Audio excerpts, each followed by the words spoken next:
اس کے جتنے بھی آپ پچھلے 10-12 سال کے اندر جو بڑے امپورٹنٹ پولیٹیکل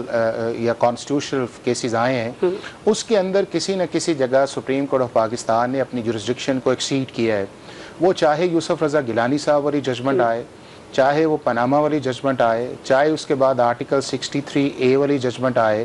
اور اس کے بعد ابھی جو آپ کی 12 جولائی والی ججمنٹ آئی ہے, اس کے اندر بھی سپریم کورٹ آف پاکستان نے ری رائٹنگ آف دا کانسٹیٹیوشن یا ریڈنگ انٹو دا کانسٹیٹیوشن کیا ہے کہ ایک آلریڈی چیز پاکستان کے آئین کے اندر سیٹلڈ ہے, اس کو سپریم کورٹ آف پاکستان نے اپنی مرضی کے مطابق جو ایک فیصلہ دیا ہے کہ جب ایسا فیصلہ کہ جو شخص آپ کے پاس ہے, نہ آپ کے پاس وہ پارٹی کے طور پہ آیا ہے, نہ اس نے اپلائی کیا ہے, نہ اس نے الیکشن کمیشن آف پاکستان کے فیصلے کو چیلنج کیا ہے, نہ اس نے پشاور ہائی کورٹ کو کیا ہے, نہ وہ سپریم کورٹ کے اندر آ کے کہتا ہے کہ جی میں ایگریوڈ ہوں, مجھے دی جائے. میرا خیال یہ ہے کہ جس طرح سپریم کورٹ آف پاکستان نے اپنی اس فیصلے کے اندر کہا کہ پشاور ہائی کورٹ کو چاہیے تھا کہ یہ معاملے کو ریمانڈ کر دیتے, اور اگر پشاور ہائی کورٹ کے متعلق یہ آبزرویشن ہے تو سپریم کورٹ کو خود چاہیے تھا کہ اس فیصلے کو ریمانڈ کر دیتی, کیونکہ سپریم کورٹ کے پاس معاملہ جو تھا وہ 21 فروری 2024 سے آگے تھا. پاکستان کی سپریم کورٹ نے 22 دسمبر سے اس معاملے کو اٹھایا ہے. نہ وہ کاز آف ایکشن تھا, نہ کسی پارٹی نے کہا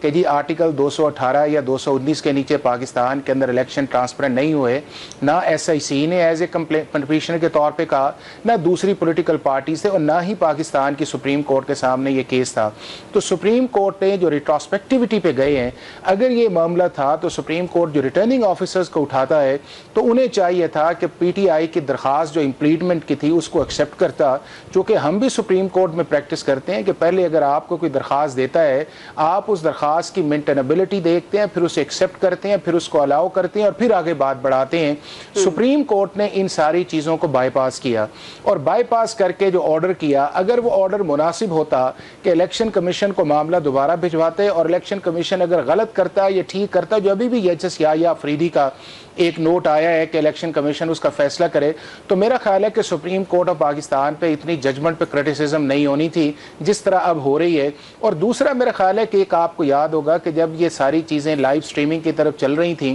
تو اس وقت اس کیسز کے دوران جو تھا یا ہیئرنگ کے دوران جو تھا, لائر سے زیادہ جو ججز کا آپس کے اندر ایکسچینج آف آبزرویشنز تھیں وہ آپ کو ریفلیکٹ کرتی ہے کہ پاکستان کی سپریم کورٹ کے اندر کس حد تک ڈویژن ہے. اور یہ جو ڈویژن ہے پاکستان کے پولیٹیکل سسٹم کے لیے, پاکستان کے کانسٹیٹیوشنل سسٹم کے لیے, اور پاکستان کے لیگل سسٹم کے لیے مناسب نہیں ہے. اور یہ ایک دن کی بات نہیں ہے, یہ بات چلی ہے جسٹس افتخار چودھری کی جب موومنٹ خامیاب ہوئی تھی, اس کے بعد جو ججز آئے ہیں یہ سارے وہ ججز ہیں. اب وہ ججز ان کے آپس کے اندر اس لیول تک بات چلی گئی ہے کہ ایک طرف ججز کہتے ہیں کہ یہ کانسٹیٹیوشنل وائلیشن ہے, اور دوسری طرف کہتے ہیں آرٹیکل 189 جو ہے اس کے تحت پاکستان کا کوئی ادارہ جو ہے